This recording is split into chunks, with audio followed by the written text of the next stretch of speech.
Good morning, dear student. Today I am going to explain you about the Green Revolution. The world's worst recorded food disaster occurred in 1943 in British ruled India.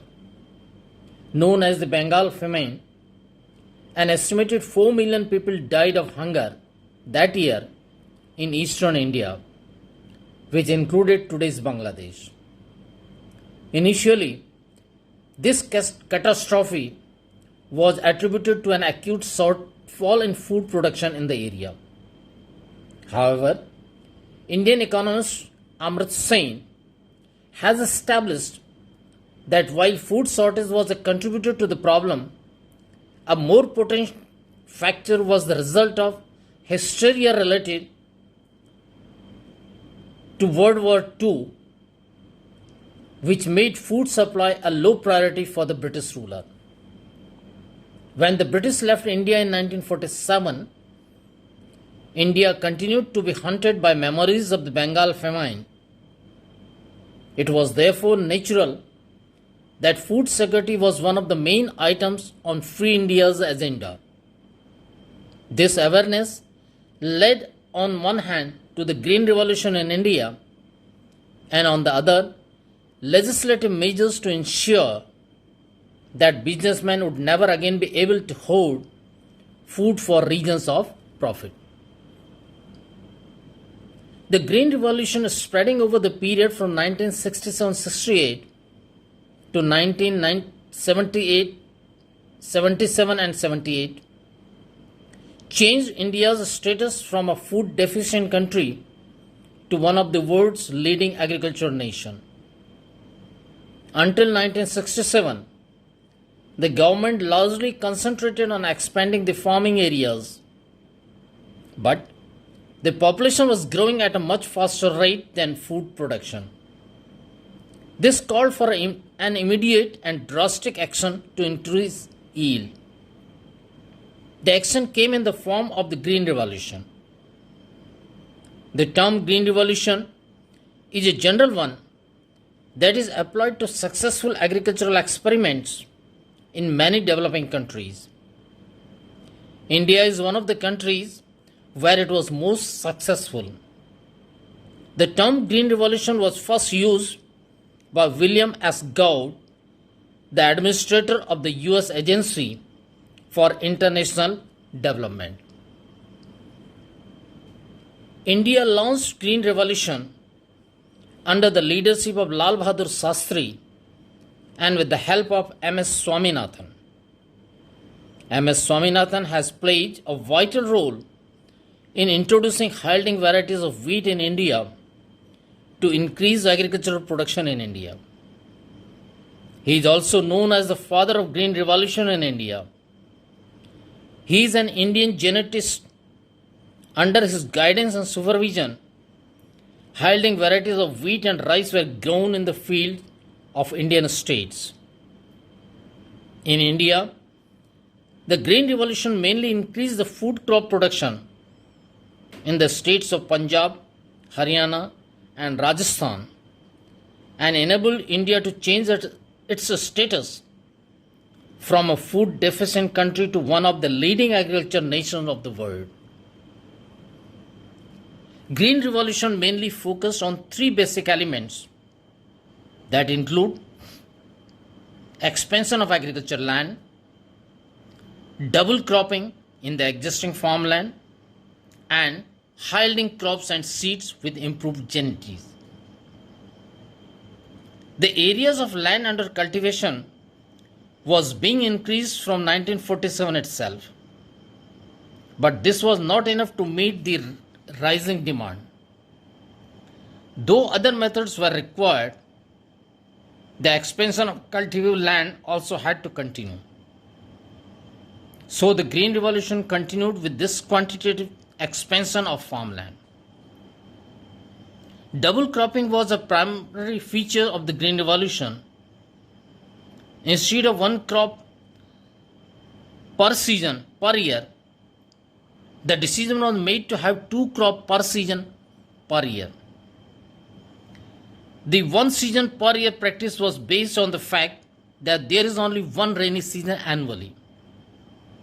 Water for the second phase now came from huge irrigation projects. Dams were built and other simple irrigation techniques were also adopted. Using seeds with superior genetics was the scientific aspect of the Green Revolution.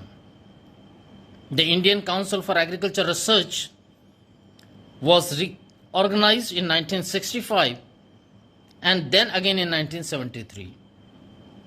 It developed new strains of high-yielding varieties of seeds, mainly wheat and rice, and also millet and corn.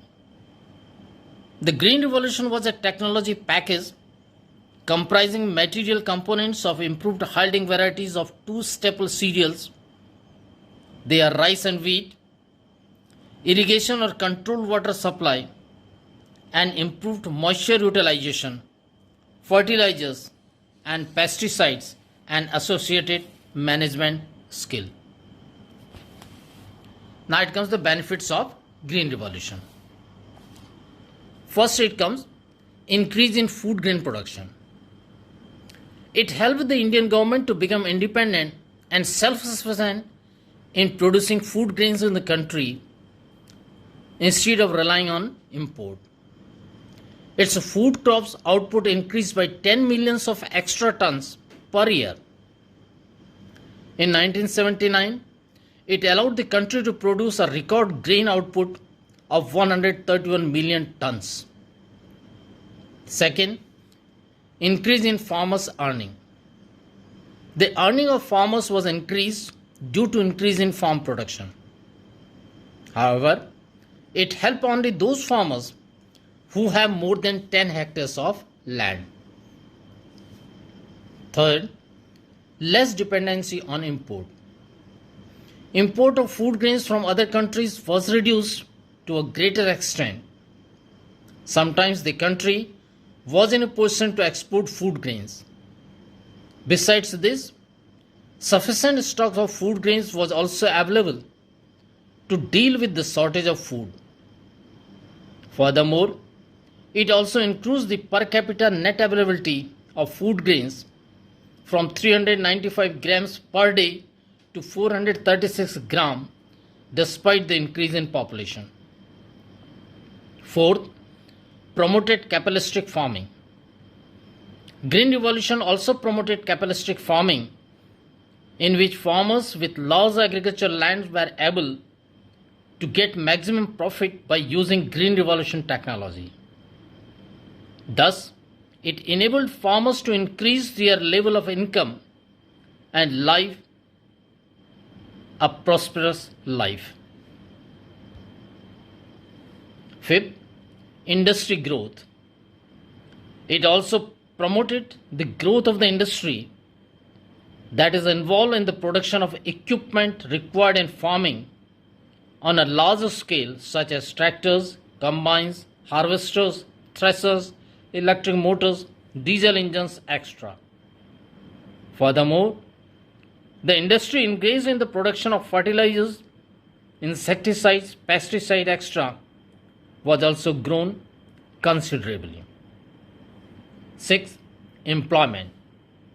The growth in the agriculture industry due to commercial farming created new jobs for the workforce. Sorry. Now it comes shortcoming. In spite of this, India's agricultural output sometimes fall short of the demand every day. Even today, India has failed to extend the concept of high-yielding value seeds to all crops or all regions. In terms of crops, it remains largely confined to food grains only, not to all kinds of agriculture produce. In regional terms, only the states of Punjab and Haryana showed the best result of Green Revolution. The eastern plains of the river Ganga in West Bengal also showed reasonable good results, but results were less impressive in other parts of India. The main shortcomings.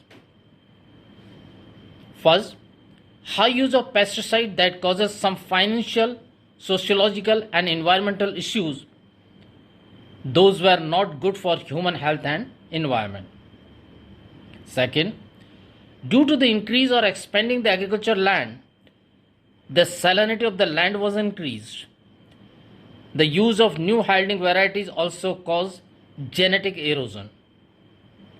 Third, it was focused on only some food crops, not able to generate high yielding or high yield seed of other crops in other part of India. Fourth, it mainly helped the big farmers.